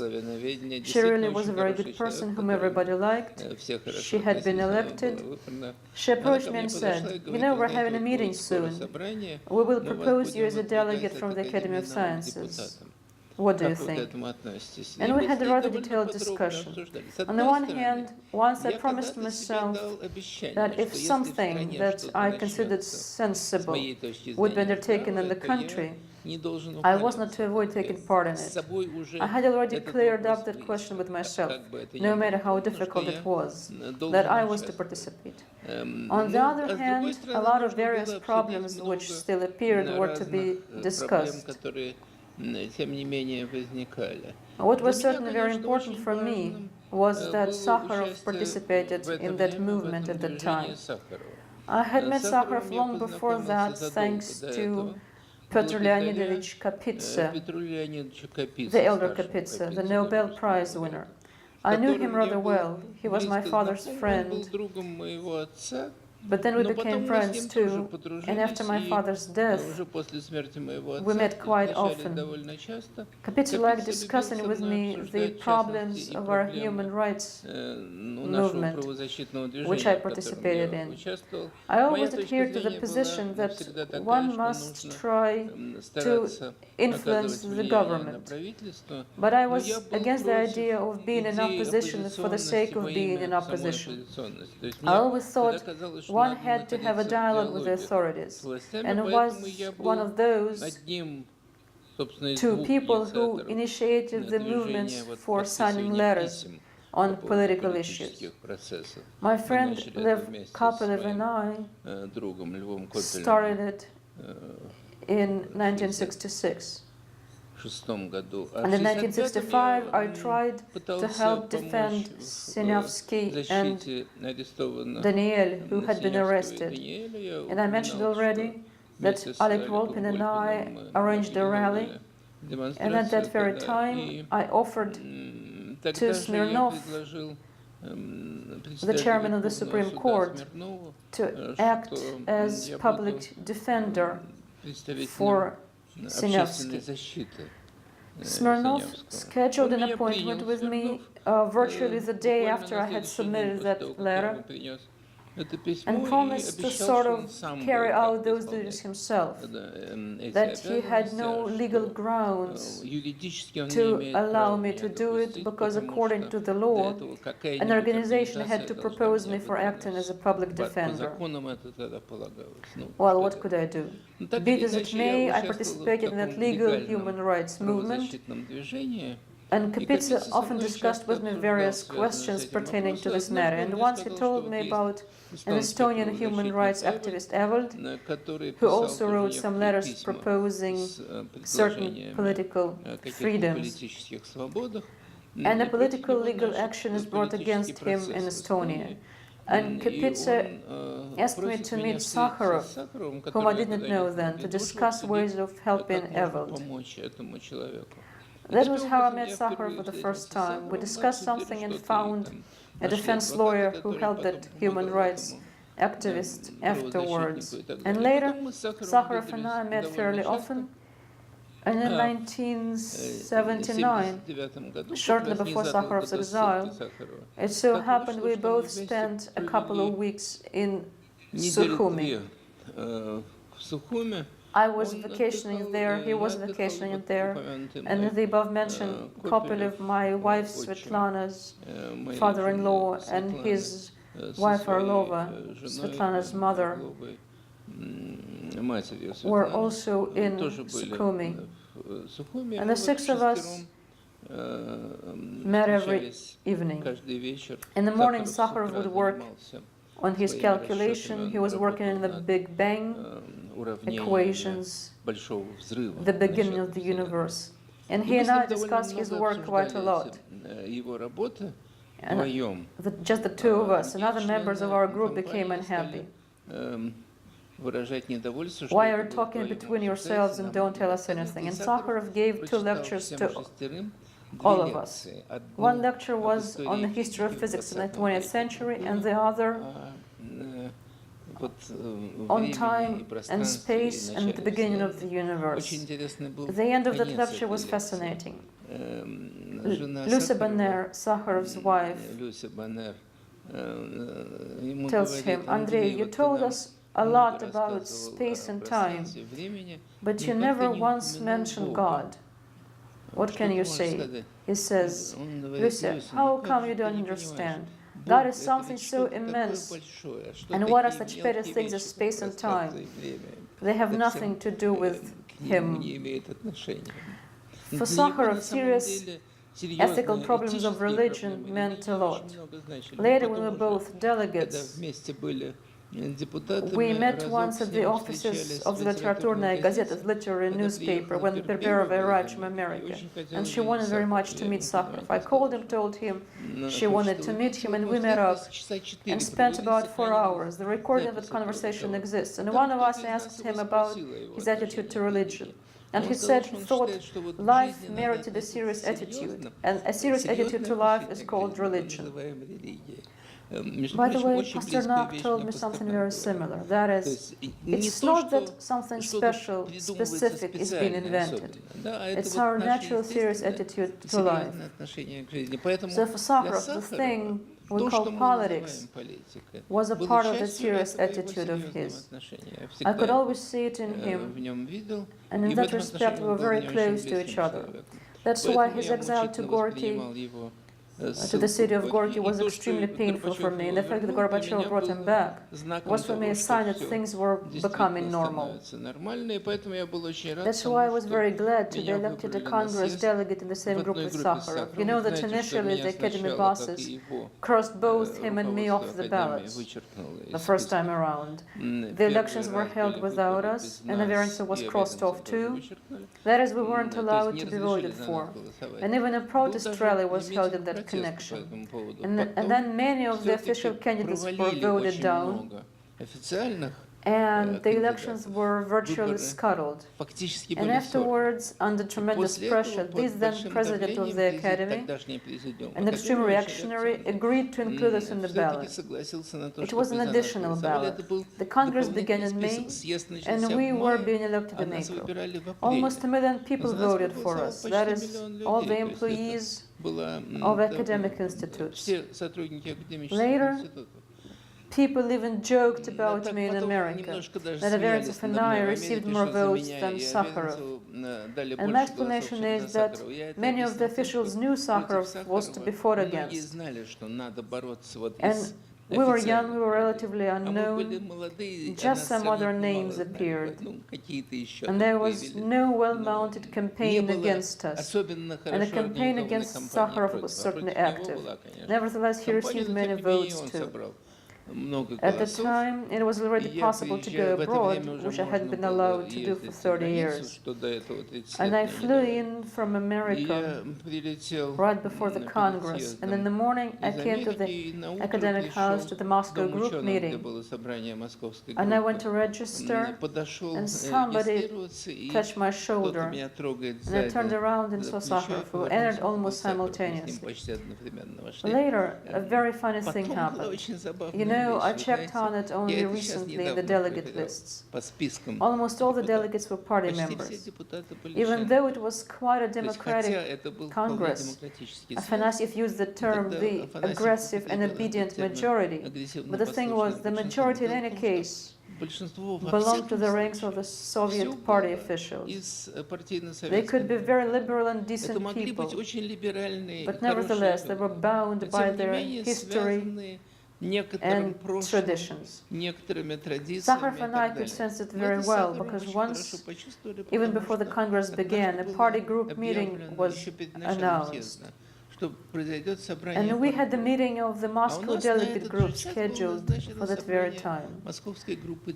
I asked Sakharov what to do, and he says, well, we'll go to the meeting. There's a large room at the Moscow Council, and we were the only 2 people there. It turns out everybody else was in the Kremlin at the group party meeting. And they sent a car for us saying since everybody else was there, we were to go there too. Sakharov says, we're not party members, why should we be at the party group meeting? But still, we had to meet with the rest. And he agreed then, and we went there. You know, it was certainly a dramatic period, in a very dramatic Congress, with a constant and very difficult dialogue between Sakharov and Gorbachev. Gorbachev undoubtedly liked Sakharov. He wanted Sakharov to support him. Sakharov was ready to support him. готов был его But поддержать. they Но both insisted on certain каждый из них conditions настаивал на некоторых which were to be своих условиях, implemented которые instantly. надо I was осуществить present немедленно. not Я only был at the на principal не meetings, только на but основных also at the заседаниях, но на intermediary meetings, промежуточных таких, where we attempted где мы somehow to пытались achieve как-то reconciliation. достичь When the примирения, question was когда debated on обсуждался removing from the вопрос об Constitution исключении the статьи article on the leading role of the руководящей роли Communist партии. Party, Sakharov Сахаров demanded it требовал, to be чтобы done это at once. немедленно было принято. And at one of those А Горбачев вот на conciliatory таком примиренческом semi-closed meetings, Gorbachev полузакрытом explained to заседании Sakharov нам and me объяснял Сахарову, that he что would do он всё everything, but he assured us но that it он was нас to be done in уверяет, a что это sensible должно way. быть сделано It cannot be разумным done by И demanding that нельзя the party добиться так, что мы give up on требуем it, от партии, but the чтобы она party must отказалась, pass such a а decision что партия itself. сама должна And he promises принять us it такое will решение, happen. и он обещает And нам, he что really он did achieve действительно that. добился. Sakharov didn't believe А him. Сахаров, ну, не верит. I won't go into Я psychological сейчас не буду details, вдаваться but в for Sakharov, психологические it was a very подробности, difficult но для Сахарова situation. это была He очень died сложная around that ситуация. time. Он He умер died в at the эти дни. moment when, Он in умер essence, в момент, когда he в wasn't quite in сущности the right он in that был не совсем confrontation. прав в этом The противостоянии. above-mentioned Bonner played a Упомянутый мной Баннер, significant role. конечно, играла She generally большую had роль, она significant вообще influence имела over him, большое влияние and на she него. advocated Она the все-таки stance была of an extreme сторонницей opposition. резкой I оппозиционной didn't. линии. Once Я she and нет, мы I один even раз had a не public argument on the даже matter. публично на эту And an тему evening, Andrei поспорили, и в Dmitrievich этот phoned вечер me. Андрей Дмитриевич мне I позвонил. think to show me he Я understood думаю, my именно, чтобы reasons показать мне, что он too. понимает And I и said мой that from my резон. А point я of говорил, view, что с моей the точки Russian зрения intelligentsia русская could be wrong интеллигенция before, и раньше была thinking неправа, that the когда government она always does the wrong обычно thing. считала, что нужно занимать такую позицию, что правительство всегда неправильно поступает. Sometimes the government Правительство does the wrong иногда thing, поступает but there is неправильно, no но infallible нет proposition that такого any вот government обязательного always does the wrong утверждения, thing. что любое We правительство cannot поступает proceed on such неправильно. Мы не grounds. We можем should из этого each time исходить. Мы consider the должны real каждый situation. раз смотреть, что Sakharov saw реально that, происходит. and he Сахаров discussed это it with понял me in и quite a довольно detailed подробно manner. со He мной was это quite a обсуждал. Он sensible был person. вполне разумный человек. Unfortunately, many took К advantage сожалению, not многие so much of his mildness, пользовались не то, что but of the его complicated мягкостью, nature но of the situation he found сложностью himself всей in той after ситуации, в returning которой from он the оказался exile. после возвращения из ссылки. Вот наша Our так so-called называемая оппозиционная opposition группа, group, межрегиональная группа, the inner regional delegates group to which I belonged, она оказалась, was, с on the одной one стороны, hand, formed созданной по идее according to Сахарова Sakharov's и в idea связи с его and in connection to очень his интересными fascinating общими general мыслями ideas on the о democratic system of the демократическом country. устройстве страны. С другой же стороны, ее, And on the other безусловно, hand, хотел Yeltsin использовать в unquestionably wanted to use it for his прямо own скажем, purposes. карьерных целях Ельцин. And I will И say это frankly, было for the purposes of очевидно his в career. тот It момент, became когда obvious the moment Yeltsin joined us. Вначале ведь он не имел к нам Initially, he никакого had nothing to отношения. do То with есть мы us. сначала Initially, создали we эту formed that межрегиональную interregional группу, group, и он знал and об he knew этом. about it. А потом в тот But the момент, moment he когда он в joined нее it, вошел, everything changed сразу все at once. переменилось. Я вам могу сказать And I забавную could tell you a вещь. funny thing На about самом деле myself. как-то Once, один из one of the leaders руководителей of that group, этой группы из молодых людей, a young который man тоже who был was then потом somewhat несколько pushed лет, aside мне too, говорит, ну вот мы собираемся в tells такой-то me, день, we're обычно convening on там such and вечер, such date, usually in the будем рады, evening, если вы как-нибудь and we will be glad к should нам you зайдете. sometime Ну и мне все было join us. некогда, потом в какой-то день I never had the time, and я then тоже one day сомневался, I also могу had ли doubts кто-то whether I would из have the других, time, кто тоже but one ходил, of the other group members says, well, let's go, приглашают. since we're Мы invited. пришли, We came, and дверь the оказалась door заперта, was locked. филиал It was гостиницы a Москва. branch of the Moscow Hotel. Сейчас все это We had to разрушено. go through some back entrance. It's all demolished now, of course, Уже не осталось. and no memory of it памяти об этом. survives. Долго стучали, потом And we kept открывает knocking дверь for a как long раз тот time, же, and the который man меня who had приглашал, invited me говорит, opened the простите, door and пожалуйста, said, сегодня I'm sorry, так but it so получилось, happened что у нас today we're having a закрытое closed заседание. В meeting. тот момент, The когда там moment появился Yeltsin Ельцин, joined the их group, заседания they стали started закрытыми having по closed существу. meetings. In Ельцин essence, обсуждал Yeltsin discussed планы, plans которые были he нужны needed to ему pursue his для own quite осуществления successful его political вполне успешной career. политической карьеры. Но But для it was very будущего bad этой for the межрегиональной future группы of это the было очень interregional плохо. Я delegates думаю, group. что здесь And I начинается think вот that эта this is where the большая huge катастрофа catastrophe of our нашего так so-called называемого democratic movement демократического движения. Потому begins. что because it never managed to overcome the political quagmire that had appeared. But nevertheless, on the whole, quite remarkable things were happening in the country, and I'm glad that besides getting a chance to travel abroad at the time, which was certainly interfered with my affairs in Moscow, but I had then enough strength for everything. I understood how much could be done because I was elected director of the Library for Foreign Literature, one of the Moscow's large libraries. And I agreed to do it mostly because of my friendship with the priest Alexander Mень. Mень would come to see me about the matter.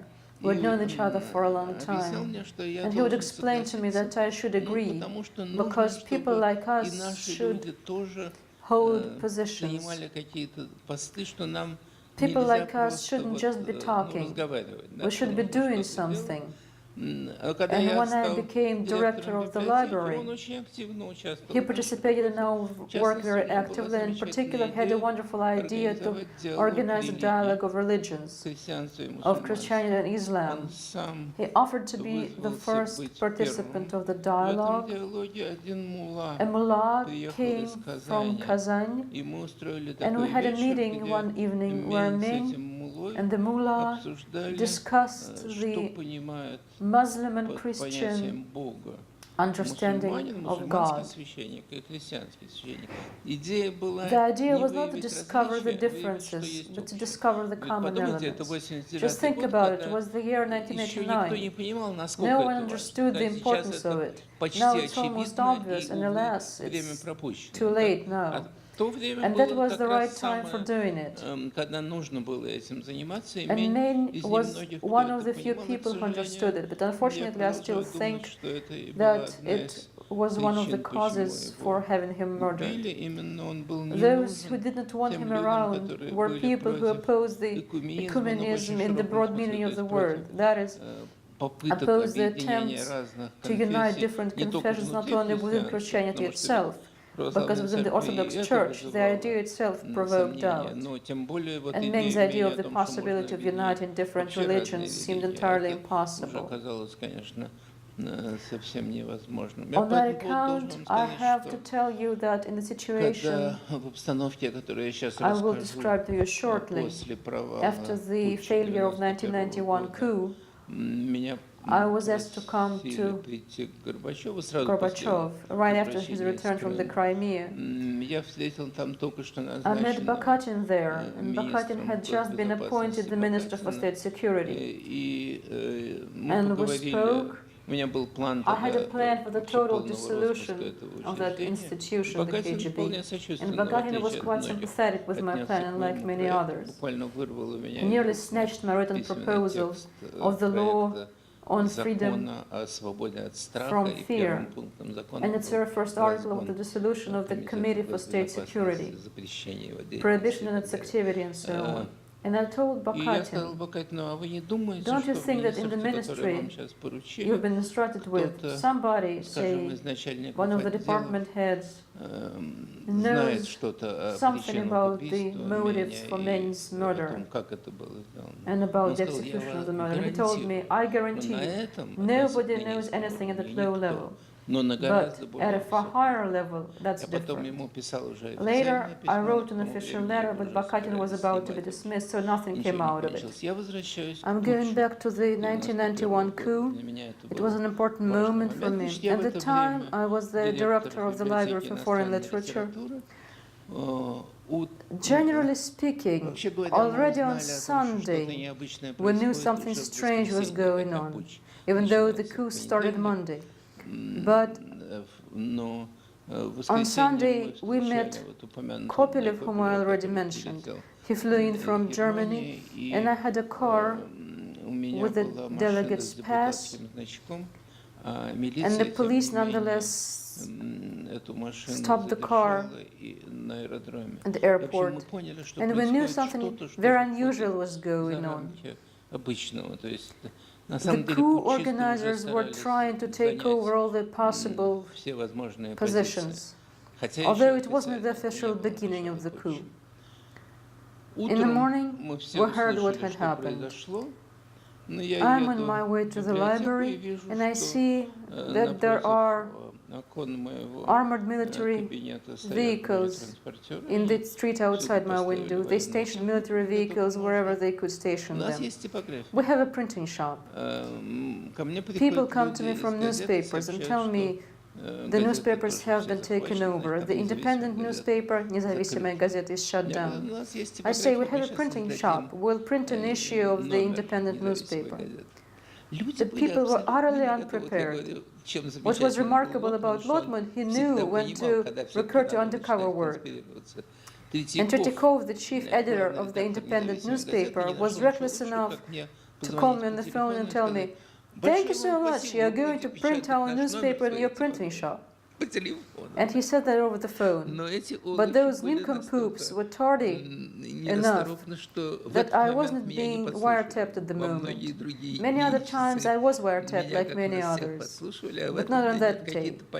Some visitors from Poland came to see me on the library business, and I get a call from London at the time, and they tell me, "You gave an interview recently and you said a coup was likely to happen soon. How did you know the coup would happen?" And one of the Poles tells me, "Can you really receive calls from London? When we had a coup, on the very first day, they cut off all means of communication with the West. Really, those coup organizers of ours, they were extremely ineffective. They did everything sloppily, thank God. They failed because of the total incompetence of everything they did." On Tuesday, we held a rally at the White House. It was a very tense moment because there was the idea of sending the army to storm the White House that very day. They planned to land assault forces on the roof. Then we wouldn't be having this conversation now, because we were all speaking from the balcony very close to that roof. There was a large rally, and I made an announcement there that all those delegates who didn't support the coup would gather at our delegates building in the Kalinin Avenue. I won't tell you fibs. About 25 people came, and the delegates' corps was more than 1,000 people strong in the whole. Some were afraid and told me frankly about it. Some people couldn't, some people didn't hear my announcement. What is remarkable, though, is that afterwards we met every day, and by the end, when it was clear we won, that there is no more coup, we numbered 60 then 100 and so on, and all those people pretended to have been with us throughout that time. That day, Tuesday, was interesting. We managed to get through to Lukyanov, and he said he would see us in the Kremlin. We went there. We went past the snipers. The Kremlin was surrounded with snipers, but they didn't aim at us. Rather, it was somewhat funny. I met some acquaintances of mine. Those were Russian emigres. I think it was a mere coincidence. In those days, a Congress of Russian emigres was scheduled, and many of them were invited for the first time to visit Russia. It was, by the way, the reason why Rostropovich could come so quickly, because he already had all the requisite paperwork to come to that Congress. Same thing happened to some other people too. Kopylov and others were in Moscow for the very same reason.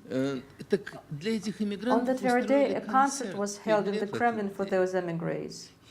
And we saw snipers first, and then we saw those scared and surprised emigres coming towards us. They couldn't understand what was going on. The troops are everywhere. They had been brought into Moscow, and the emigres are for some reason invited to that concert. There are snipers all around. And Gay won the feeling of being surrounded by total absurdity. And with things being as they are, we enter the Kremlin, and Lukyanov starts telling us he has nothing to do with it. He did not know. The news of his involvement is a lie, although according to what was published at the time, he was one of the organizers. He claimed he knew nothing, and there was nobody in the Kremlin, nobody knows what's going to happen. He says that Yazov, the Minister for Defense, called him and promised the White House wouldn't be stormed by the troops and would just come from the White House where the preparations for the storming are underway. I leave the room and the secretary tells me, everybody says they are preparing to storm the White House. Those people who seemingly seized the power were totally split. Nobody had the guts to make the decision. It's very good that it was so bad. The coup failed not because we were effective, but because they were so inept and couldn't organize anything. That was remarkable that we managed to overcome it. Although people died, it wasn't entirely bloodless, but it could have been much worse if there was a single person among the coup organizer who at least wouldn't have been an alcoholic. You know, as understood then, some people from the State Committee for the State of Emergency were simply boozing. They didn't do anything because they were dead drunk. The time of alcoholism in the government started with Brezhnev and wouldn't end for a long time. So whatever you think of our most recent leaders, at least they're on the wagon, which is already good. It is, I think, a very interesting story, because it shows that Russia does have a principal vector of its historical development. I think that history has a purpose and a firm direction. And I think that those years of perestroika, of the beginning of perestroika, what Gorbachev did, show us that ultimately the principal direction of the Russian history triumphs, although the most monstrous and horrendous things can happen before. Many people die, but as years pass, I become a historical optimist in this sense. That is, I understand that in the long run, the right thing triumphs, but it triumphs slowly. One mustn't hurry. One mustn't think that everything will become great now, this very minute. And down that road, many horrible and atrocious events may happen. But nevertheless, in the Russian history at least, we certainly see. You see, there is no necessity to abolish serfdom. It could have remained in place for a long time. That is the character of Alexander II, and the fact that Zhukovsky had been his teacher played an enormous role. In my father's library, I once found the Gospel, which Zhukovsky had translated for the future emperor. Only a few copies were printed in Russian for the first time.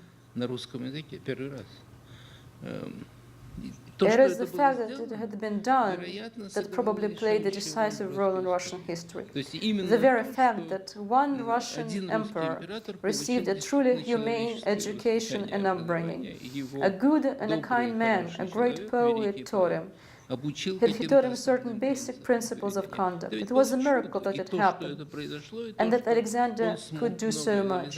The fact that he was assassinated was also contained in the surprising features of the Russian history. I don't mean to say that Russian history isn't tragic. It is tragic. But it is the kind of tragedy where the tragic hero manages to do something necessary, like Sakharov managed. Still, his life was also surprising. He did come back from Gorky, and when he was back, I could barely recognize him when we met. He had been horribly harassed. He returned a seriously ill, exhausted man. But still, he managed to achieve something. He influenced Gorbachev and so on, and I think the experience of perestroika and the human experience of perestroika is enormous in that respect. And I do not regret having been a participant of the events. What happened afterwards, Yeltsin coming into power, didn't surprise me. By chance, I knew Yeltsin rather well for the following odd reason. In our group of Moscow delegates, we were allocated seats alphabetically. The seat next to me was empty because alphabetically it was to be the seat of the then Patriarch of all Russia, and he was ill throughout the first Congress, then he died, and Alexei was elected. Adherents of Starovitovo would often take that empty seat, that is, the delegates who were my personal friends and who wanted to sit next to me. Mark Zakharov was seated in the other seat next to me, because in the Russian alphabet, E follows Z, and Yeltsin's seat was right in front of me, since the letter E is rather near to my E. That's why we spoke every morning. Sometimes I would bring him some mail, because I would walk. And in the Alexandrov garden, some petitioners would seize the opportunity and give me letters, some parcels, flowers for Yeltsin. I would take it all and pass it on to Yeltsin. So I was a kind of a mailman, apparently. Not too many delegates would actually walk, and that presented a good opportunity. You know, at the time, he was a very accessible, sensible person. He had been stripped of all his positions, dismissed from his last office, which was a petty one. He was the vice chair of one of the committees. And he tells me, think what they did to me. They dismissed me from that office. They took away my car right before the Congress. I had to take the metro. Those words showed me at once what a wonderful Democrat he was. So I wasn't surprised at all by what followed. But he was democratic so far, he understood some things, he never concealed his dislike for Gorbachev and his fear of him. He would literally whisper to me something against Gorbachev, although whispering in that place was ridiculous. The acoustics was clearly well thought through and excellent there. That pleasant communication with him was short-lived because he started moving up and he changed very quickly. When I met him a few years afterwards and he said to me politely, "Of course, I remember you well," the expression on his face said something entirely different. He changed. The power deformed him. He lusted for it. But once he had it, he became a different man precisely because he had lusted so after that power. He became far less sensible, far less accessible for some human words and persuasions, and consequently, people around him would become more and more unsuitable for the tasks they had ahead of them. I think that, nevertheless, in the first years after Yeltsin took the leadership, a lot of good things were being done simply because the country was being liberated. There had been a colossal reserve of the human potential, which had been previously shackled by the authoritarian regime, and a lot was done on the strength of that potential. I see it in scholarship in those fields where we could do something. For instance, we achieved a tremendous lot in the library for the foreign literature I had already mentioned. Amongst our greatest achievements, I count the fact that we managed to impress it upon some people in the West that we needed foreign books.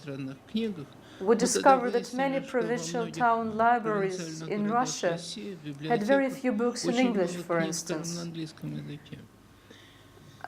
And those people in England who had an interest in Russia launched a campaign. It was called "A Million Books for Russia, no more, no less." Just imagine they collected those books. Then the problem started. How to deliver them to Russia? Then we would distribute them via the Library for Foreign Literature. We would send them on to different cities. It would be clear sailing once the books were in Russia. But how to get them to Russia? Once I even hollered at somebody. You know me in my usual calm demeanor, but it wasn't by accident that I said about the Russian people that no one knows when the Russian people will become angry, because I know it from personal experience. My wife always tells me I never give a sign I'm about to kick somebody out of our house, but I often do it. So I have to say that those days, months, and years taught me that Russia has its own remarkable course, and nobody can get Russia off that course.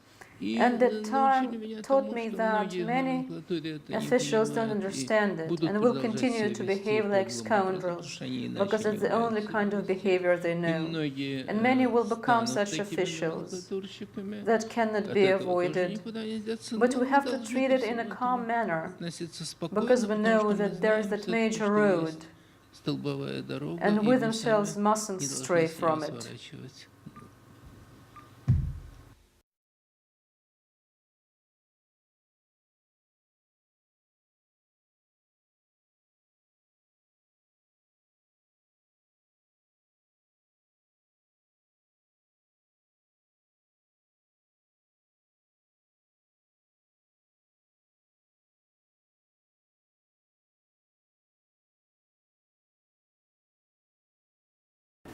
While I grew up, the flight of dragonflies followed me closely by, and a grasshopper chirped, and in my dream a blue beast drank of taiga streams, and I drank up my dream.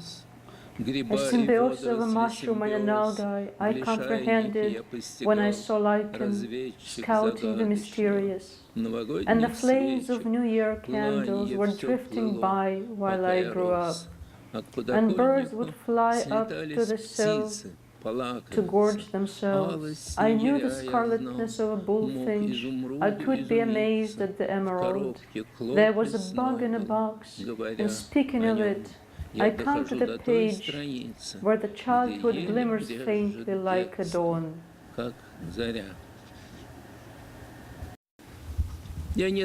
I read a few poems connected to various impressions from my early childhood. Those were the impressions of the dacha where I was sentenced to immobility by the doctors during my illness, so everybody tried to have the living nature around interact with me. There was a bird feeder, they would fly up to me, and I felt nature, as you can sense it in the poems. And even before that, my brother and I would go to the botanical garden to get used to plants, which sometimes were quite exotic. And it was the time when wonderful festivities for children were held in Moscow. Everything was decorated with lights.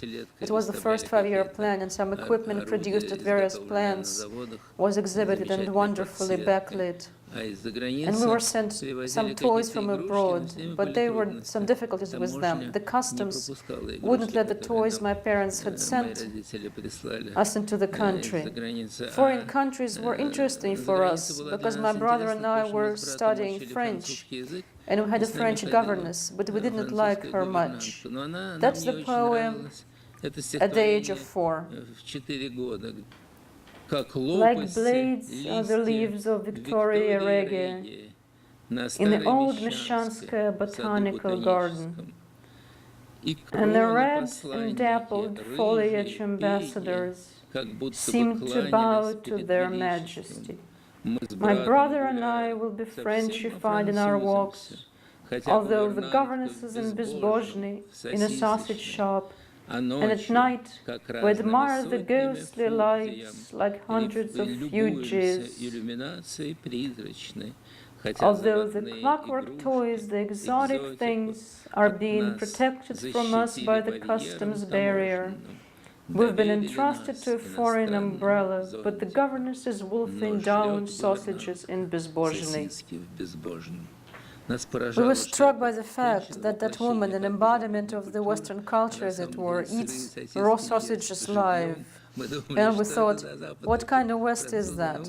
But we were learning French with her and nothing could be done. And here is an impression of childhood love. I titled this poem Dingo the Wild Dog, because of this story by Freyerman, Dingo the Wild Dog, or the tale of the first love. You will see its impressions from a very, very early childhood.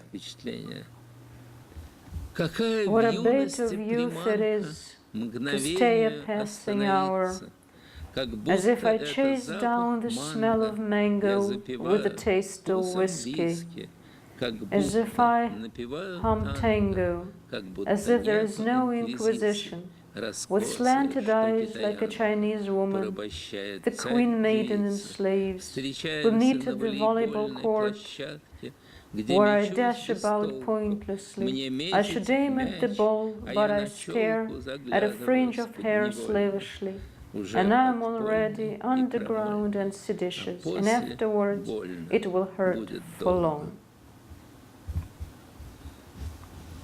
September, such a golden fall, the long-promised Indian summer, which keeps saying, do not return the ticket. You see bronze is flying on the branches. In days like this, I don't open my mouth, and in return I'm rewarded with gold, with silence, with ballet music. A leaf circles above my head. Learn the art of leaving the stage, to see death as an insight. There is no brighter change, there is no more festive farewell than the falling of the motley curtain. One shouldn't expire slowly. Life is but a moment. Truth seeker, treasure seeker, God deviser, pathfinder, what we scouted, what we lost, what remains to be discovered, a prison song, tiger rivers, why is my soul so restless? Sounds long since frozen, did they unfreeze carelessly? I got to know different countries. They are all close, but they aren't home. By jagged wounds, by bizarre destinies, I am tied to the incomprehensible Russia. Epigraph from the archpriest of Akum. In heaven, Satan solicited the luminous Russia from God to incarnadine it, that is, to redden it with the blood of martyrs. In heaven, Satan solicited the luminous Russia from God, for her to be wretched throughout the centuries, to be red with the blood of martyrs. The heroine of the new prologue to Faust, the elect country, she has beastliness and folly next to it, and she crossed the line in everything. I carry her ugliness within myself. The same poverty throbs in my heart. Her defenseless, holy foolishness is no match for the madness of the time.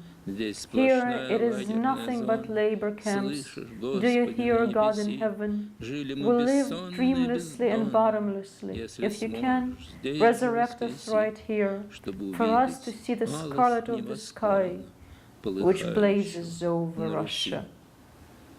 And another epigraph from an old Russian text. It's an inscription on the rim of a 14th century birch bark salt cellar from Novgorod. The first line of the inscription is in the Old Novgorod dialect. There is a city between heaven and earth. There is a city between heaven and earth. A mute ambassador went there. But that ambassador did not travel any road. He is carrying an unwritten letter. It has been a few centuries since. The ambassador is still traveling towards the city, but the dove is mute, and it has no road, and no Noah's Ark is to be found. I borrowed the word Недотыкомка from the novel The Petty Demon by Fyodor Sologub, the symbolist, poet, and novelist. Недотыкомка, undiscovered, underassembled, unfree, outside roams the world, feed and life. What's the point of a headless country? And a flood of revelation without purpose of those disappearing into the attics and archives, rotting in their beds, on the Russian ovens, amongst stench and disgrace. There is no point talking about the people or about the disappearing Russia. Russia isn't disappearing anywhere. I keep bidding farewell, and I can never say it. It's time to go into the catacomb churches, but with faith, and not like the underground man. Not all the God's candles have gone out. One can enhance their light with one's own pain. Christ's suffering cannot replace it. Christ's body cannot replace it, even in the Eucharist. Do not be afraid to learn you're arrested too, that you will share misfortunes with others. These are poems from the year 1982, and a bit before that, I wrote a poem dedicated to Andrei Dmitrievich Sakharov. We vacationed in Sukhumi at the same time once, and his wife, Elena Boner, told me that once they were taking a stroll at night in the moonlight, and he said to her dreamily, romantically, "Lucy, you know, I have this thing which I value most of all in the world." She also says in the same romantic tone, "And what is it, Andrei?" And he said, "It's relic radiation. It is the kind of radiation that reaches us. Our equipment registers it. It began when the universe had exploded with the Big Bang." Sakharov studied it, and he was amazed that we seem to be now, at this very minute, to be present at the act of creation of the entire universe. And this is a poem dedicated to Sakharov. It was written in Sukhumi, so it had the landscape of the Sukhumi Hotel. You ponder the relic radiation on the shore. Maybe this is the healing for the era, which suffers from hysterics.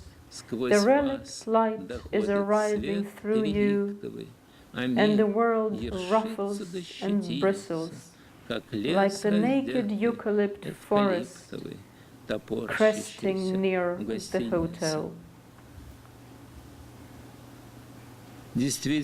Reality created on a prompting of prophetic dreams, overturns or calculations. In the detective story, masked bandits keep ambushing and blinding somebody, as it happened to artists in the Russian history, and musicians on such occasions have their fingers mutilated. Probably our day is coming to its sunset. Many stare at us in surprise.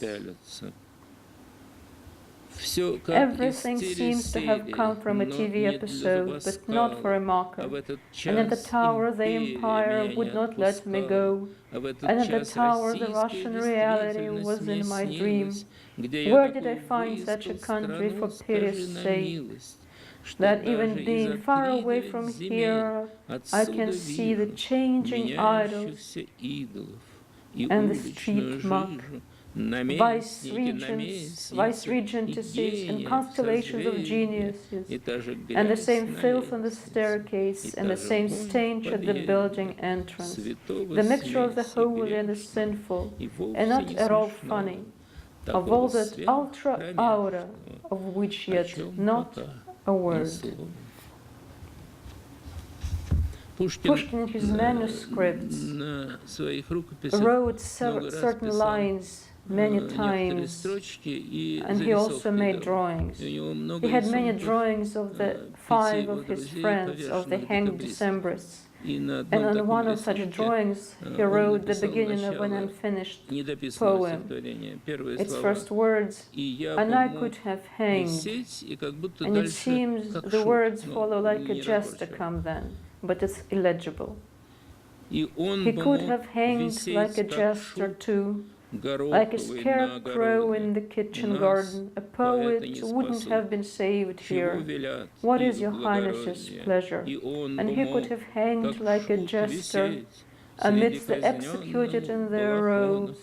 He was entwined by the net of snitches, policemen, spies, and whose minds would have come up with the unwritten chapters. No monument, no plague, no Pugachev, no Poltava. Not a little tragedy, but a humongous tragedy, although the third millennium is still far away. Rockets are aimed at where the angels used to fly. And why, Jews and Hellenes, don't we reread the Gospel? Mikhails had been murdered in the archway, and the shadows were stuck in the streets. You want me so much to calm down, and the crime guards you too. The Black Hundred served the white and the red banner, truly and faithfully, and those who had been strangled yesterday in the archway are now being flunked at exams. What to call motherland now? Only the speech left over from the commoners. Thus the last disfigured stream only lives by the memory of the spring flood. Thank you.